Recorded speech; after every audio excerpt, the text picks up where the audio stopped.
Il y a, de façon évidente aujourd'hui, une explosion des droits fondamentaux. C'est peut-être une vision optimiste. Un très grand nombre d'entre eux sont affirmés et nous avons l'impression qu'ils sont beaucoup mieux protégés. N'est-ce pas pourtant une illusion ? On peut se demander si trop de droits fondamentaux ne tuent pas les droits fondamentaux. Il y a les droits de la première génération, ils sont faciles à mettre en œuvre. Ce sont les droits d'eux. On demande à l'État surtout de ne rien faire, de ne pas intervenir, de laisser l'individu agir comme il l'entend. Il y a les droits de la deuxième génération.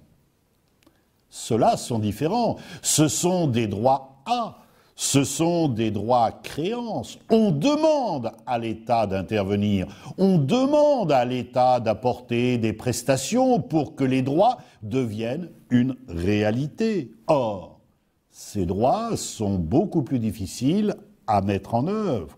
Surtout lorsque l'on est en période de crise économique. Les droits économiques et sociaux restent trop souvent lettre morte. Qu'en est-il du droit au travail quand, dans un État, le chômage atteint des niveaux élevés ? Qu'en est-il du droit au logement quand il y a une crise dans ce domaine ? Les droits se heurtent. Les droits, parce qu'ils sont très nombreux, peuvent être en contradiction. Prenez la liberté de la presse, liberté fondamentale, le plus important des droits pour les Américains, un droit que la Déclaration des droits de l'homme et du citoyen a considéré comme essentiel. Mais ce droit, il peut porter atteinte à votre droit à la vie privée. Liberté de la presse, droit à la vie privée, il va y avoir une contradiction. Trop de droits peuvent tuer les droits. Mais ces droits sont-ils mieux garantis ? On peut le penser, au moins dans les démocraties. Il y a un meilleur contrôle interne. Des grandes déclarations des droits sont souvent réalisées, sont souvent proclamées. Les constitutions contiennent des articles de plus en plus nombreux. Et puis, surtout, aujourd'hui, il y a le rôle fondamental, essentiel, joué par les juridictions constitutionnelles. Mais à côté de cette protection dans l'ordre interne, il y a aussi protection parfois plus efficace encore, il y a la protection internationale. Elle n'est pas d'une efficacité absolue sur le plan mondial. Où est véritablement appliquée aujourd'hui la Déclaration universelle des droits de l'homme, qui d'ailleurs n'est pas une convention, n'est pas un traité.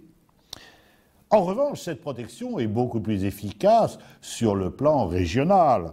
À cet égard, le Conseil de l'Europe peut apparaître comme une zone modèle avec la Convention européenne des droits de l'homme. Mais d'autres régions du globe se sont efforcés d'apporter cette protection. C'est le cas de l'Afrique avec l'Union africaine et la Charte des droits de l'homme et des peuples, la Charte africaine des droits de l'homme et des peuples. C'est le cas de l'Organisation des États américains.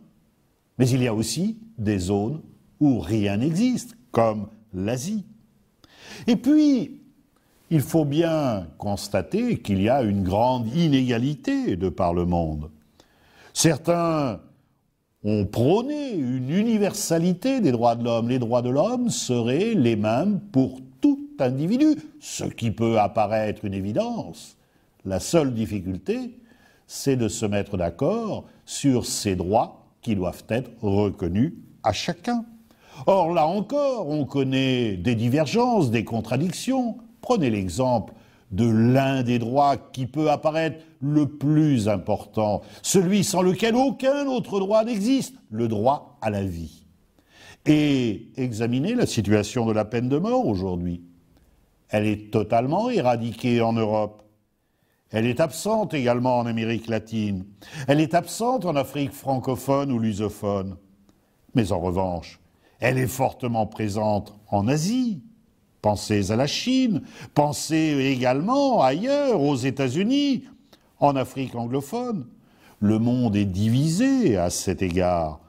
Un État sur deux pratique la peine de mort. Cela veut dire qu'un État sur deux n'a pas la même conception que l'autre du droit à la vie. Des droits fondamentaux qui ont en effet grandi de façon tout à fait importante, des droits fondamentaux qui, malgré tout, ont encore beaucoup de progrès à faire.